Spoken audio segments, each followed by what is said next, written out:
வாழிய செந்தமிழ், வாழ்க நற்றமிழர், வாழிய பாரதமணி திருநாடு. பாரதமணி திருநாடு நேயர்கள் அனைவருக்கும் வணக்கம்.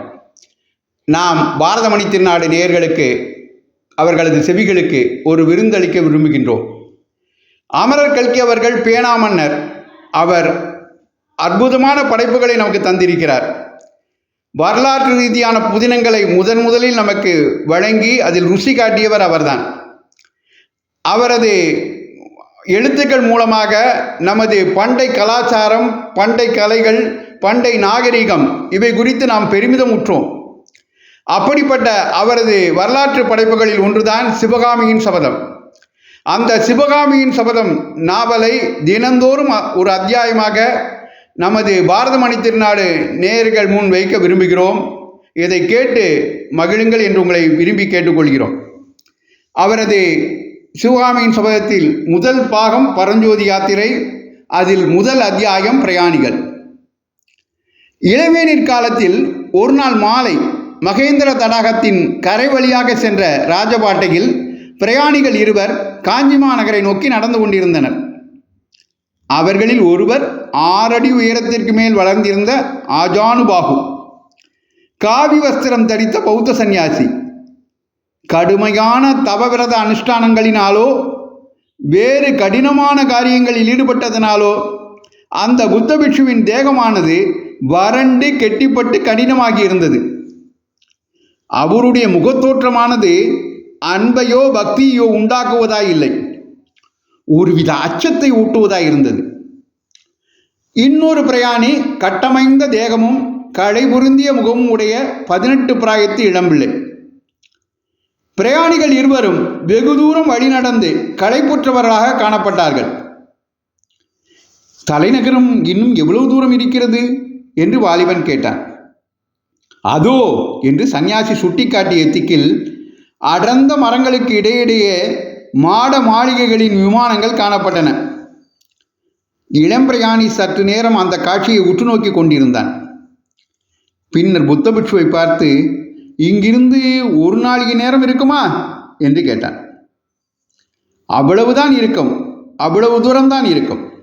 அப்படியானால் நான் சற்று உட்கார்ந்து விட்டு வருகிறேன், அவசரமானால் தாங்கள் முன்னால் போகலாம் என்று சொல்லி வாலிபன் கையில் இருந்த மூட்டையையும் தடியையும் பாதை ஓரமாக கீழே வைத்துவிட்டு ஏரியை பார்த்து கொண்டு உட்கார்ந்தான். சந்நியாசியும் அவன் அருகில் மேற்கு திசையை பார்த்து கொண்டு அமர்ந்தார்.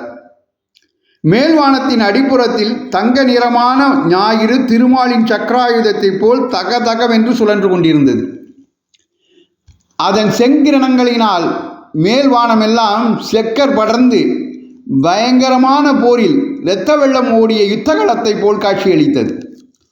ஆங்காங்கே காணப்பட்ட சிறு மேகக்கூட்டங்கள் தீப்பிடித்து எரிவது போல் தோன்றின. சூரியன் அஸ்தமித்து கொண்டிருந்த திசையில் மகேந்திர தடாகத்தின் பளிங்கு போல தெளிந்த நீர் உருக்கிய பொன்னை போல் ஒளிர்ந்து கொண்டிருந்தது. ஆனால் மேற்கு திசையிலிருந்து சற்று திரும்பி அந்த விசாலமான ஏரியின் வடகரையை நோக்கினால் முற்றும் மாறான வேறொரு காட்சி காணப்பட்டது. அந்த கரையில் ஏரிக்கு காவலாக நின்ற சிறு குன்றுகளின் மாலை நேரத்து நெடிய நிழல் ஏரியின் மேல் விஸ்தாரமாக படர்ந்திருந்தபடியால் ஏரி நீர் அங்கே கருநீலம் பெற்று விளங்கியது. நிழல் படர்ந்த ஏரிக்கரை ஓரமாக சில இடங்களில் கண்ணை பறிக்கும் வெள்ளை நிறம் திட்டு திட்டாக திகழ்ந்தது. சிறிது கூர்ந்து கவனித்தால் அந்த இடங்களில் வெண் ஆரைகள் ஒற்றை காலில் நின்று தவம் புரிகின்றன என்பதை அறிந்து கொள்ளலாம். சில சமயம் திடீரென்று ஒரு வெண்ணாரை கூட்டமானது ஜலக்கரையிலிருந்து கிளம்பி ஆகாசத்தில் மிதக்கத் தொடங்கும். ஆகா, அந்த காட்சியின் அழகை என்னவென்று சொல்வது! கீழே கருநிற தண்ணீர் பரப்பு, மேலே கருநீல வானம், பின்னால் கரும்பசுமை நிறக்குன்றுகள், அவற்றின் மத்தியில் அந்த தாவல்யமான நாரை கூட்டம் வானவெளியில் மிதந்து செல்வது போல் நெருக்கமாய் பறந்து செல்லும் காட்சி யாருக்குமே மனக்கிளர்ச்சியை உண்டாக்கும். இறைவனுடைய லீலா விபூதிகளில் சிந்தை செலுத்தியவர்களோ மெய்மறந்து பரவசமாகி விடுவார்கள். இவற்றையெல்லாம் சற்று நேரம் மௌனமாய் பார்த்து கொண்டிருந்த வாலிபன் தனக்குத்தானே பேசிக்கொள்வது போல், இந்த பிரம்மாண்டமான ஏரியை மகேந்திர தடாகம் என்று சொல்வது பொருத்தமில்லை, மகேந்திர சமுத்திரம் என்றுதான் சொல்ல வேண்டும் என்றான். சந்நியாசி ஏரியை நோக்கிய வண்ணம், இந்த மகேந்திர தடாகத்தில் இப்போது தண்ணீர் குறைந்து போயிருக்கிறது. ஐப்பசி கார்த்திகையில் மழை பெய்து நீர் ஏறி நிரம்பி இருக்கும்போது பார்த்தாயானால் பிரமித்து போவாய். அப்போது நிஜ சமுத்திரம் போலவே இருக்கும் என்று சொல்லிக்கொண்டே எழுந்தார். புறப்பட்டு விட்டீர்களா சுவாமி என்றான் வாலிபன். ஆமாம் பரஞ்சோதி, என்னோடு வருவதற்குத்தான் உனக்கு பிடிக்கவில்லை போலிருக்கிறது என்று சன்னியாசி கூறிவிட்டு நடக்கத் தொடங்கினார். பரஞ்சோதி என்ற அவ்வாலிபனும் மூட்டையும் தடியும் எடுத்துக்கொண்டு அவரை தொடர்ந்து நடக்கலானான். சாலையில் போர் வருவோர் கூட்டம் அதிகமாயிருந்தது. பிரயாணிகள் ஏறிய வண்டிகளும் நெல்லும் வைக்கோலும் ஏற்றிய வண்டிகளும் சாரி சாரியாக போய்க் கொண்டிருந்தன. சாலைக்கு அப்புறத்தில் முதிர்ந்த கதிர்களை உடைய சென்னல் வயல்கள் பறந்திருந்தன. கதிர்களின் பாரத்தினால் பயிர்கள் தலை சாய்ந்து விழுந்து கிடந்தன. ஆங்காங்கே சில வயல்களில் குடியானவர்கள் அறுவடையான கற்றைகளை கட்டி கொண்டிருந்தார்கள். வயல்களிலிருந்து புது நெல் புது வைக்கோலின் நறுமணம் கம் என்று வந்து கொண்டிருந்தது. சற்று தூரம் போனதும் ஒரு அழகிய கிராமம் காணப்பட்டது. அந்த கிராமத்தை தாண்டியதும் புதுநெல் மணத்துக்கு பதிலாக மல்லிகை முல்லை மலர்களின் நறுமணம் சூழ்ந்தது. அந்த மணத்தை மூக்கினால் நுகர்வது மட்டுமன்றி தேகம் முழுவதனாலும் ஸ்பரிசித்து அனுபவிக்கலாம் என்று தோன்றியது. ஆகா என்றான் வாலிபன். அவனுக்கு எதிரே கண்ணு கட்டிய தூரம் நந்தவனங்கள், மல்லிகை முல்லை புதர்களின் மீது வானத்து நட்சத்திரங்கள் வந்து படிந்தது போல் குண்டு மல்லிகைகளும் முத்து முல்லைகளும் கலீர் என்று பூத்து சிரித்து கொண்டிருந்தன. இந்த வெண்மலர் பரப்புக்கு இடையிடையே தங்க நிற செவ்வந்தி பூக்களின் காடும் காணப்பட்டது. இவ்வளவு பூவையும் என்னதான் செய்வார்கள் என்று வாலிபன் கேட்டான். இவற்றில் பாதி கோயில் தெய்வங்களுக்கு அர்ப்பணமாகும், மற்ற பாதி காஞ்சி நகரத்து பெண் தெய்வங்களின் கூந்தலை அலங்கரிக்கும். அதோ என்று சட்டென்று நின்றார் சந்நியாசி. சரசரவென்று சாலையின் குறுக்கே ஒரு பாம்பு ஊர்ந்து சென்று நந்தவனத்துக்குள் புகுந்து மறைந்தது. இந்த மல்லிகை மனத்துக்கு பாம்புகள் எங்கே என்று காத்திருக்கும் என்றார் சன்னியாசி. பாம்பு மறைந்ததும் இருவரும் மேலே சென்றார்கள். சற்று நேரம் மௌனம் குடிகொண்டிருந்தது. பரஞ்சோதி கிளக் என்று சிரித்தான். என்ன நினைத்து சிரிக்கிறாய் என்றார் சன்னியாசி.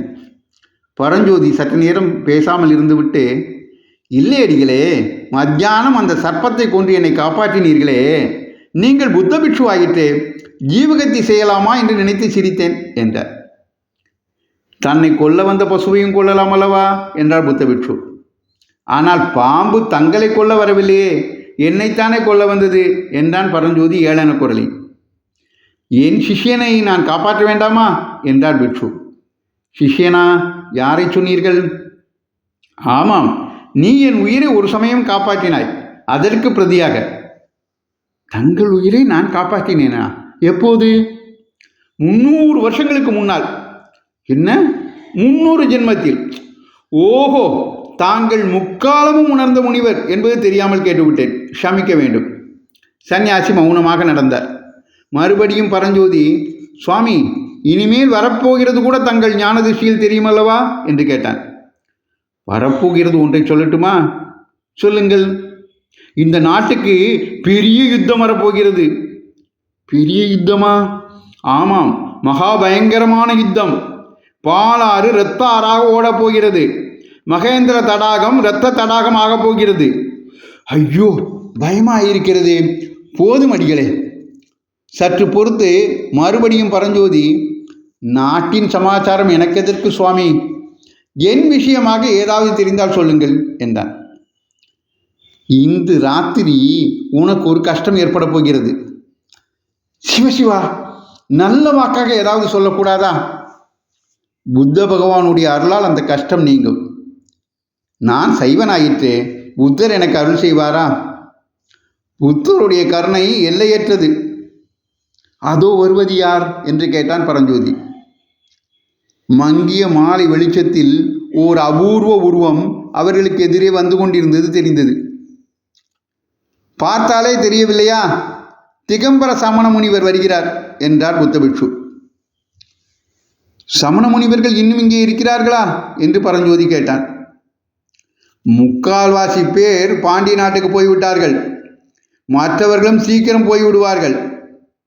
சமண முனிவர் அருகில் வந்தார். அவர் புத்த பிட்சுவைப் போல் உயர்ந்து வளர்ந்தவர் அல்ல. கட்டையாயும் குட்டையாயும் இருந்தார். கௌபீனம் ஒன்றுதான் அவருடைய ஆடை. ஒரு கையில் உரி கட்டி தூக்கிய கமண்டலம் வைத்திருந்தார். இன்னொரு கையில் மயில் தோகை விசிறி, கக்கத்தில் சுருட்டிய சிறுபாய். அவர் அருகில் வந்ததும் புத்த பிட்சு புத்தம் சரணம் கச்சாமி என்றார். சமண முனிவர் அருகர்தாள் போற்றி என்றார். இருட்டுகிற சமயத்தில் அடிகள் எங்கே பிரயாணமோ என்று புத்த சன்னியாசி கேட்டார். அதற்கு சமணர், ஆகா, இந்த ருத்ர பூமியில் எனக்கு என்ன வேலை? தொண்டை மண்டலம்தான் சடையன் கூத்தாடும் சுடுகாடு ஆகிவிட்டதே, தெரியாதா? நான் பாண்டிய நாட்டுக்கு போகிறேன் என்றார். ஓ, இன்றைக்கு முக்கியமாக ஏதாவது விசேஷம் உண்டோ என்று புத்த பிட்சு கேட்க, சமண முனிவர், உண்டு, விசேஷம் உண்டு, கோட்டை கதவுகளை அடைக்கப் போகிறார்களாம் என்று சொல்லிக்கொண்டே மேலே விரைந்து சென்றார். ஒரு காலத்தில் இந்த பல்லவ ராஜ்யத்தில் சமணர்கள் வைத்ததே சட்டமாயிருந்தது. அவர்கள் கிழித்த கோடு தாண்டாமல் மகேந்திர சக்கரவர்த்தி நடந்து வந்தார். இப்போது என்று கூறி புத்த பிட்சு நிறுத்தினர். இப்போது என்ன என்று பரஞ்சோதி கேட்டான். இப்போது சைவ வைஷ்ணவர்களின் பாடு இந்த நாட்டில் கொண்டாட்டமாய் இருக்கிறது. ஓஹோ என்றான் பரஞ்சோதி.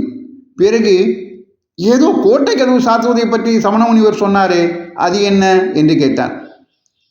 அதோ பார் என்றார் சன்னியாசி. சாலையில் அந்த சமயத்தில் ஒரு முடுக்கு திரும்பினார்கள். எதிரே காஞ்சிமா நகரின் தெற்கு கோட்டை வாசல் தெரிந்தது. கோட்டை வாசலின் பிரம்மாண்டமான கதவுகள் மூடியிருந்தன. இத்துடன் முதல் அத்தியாயம் முடிகிறது.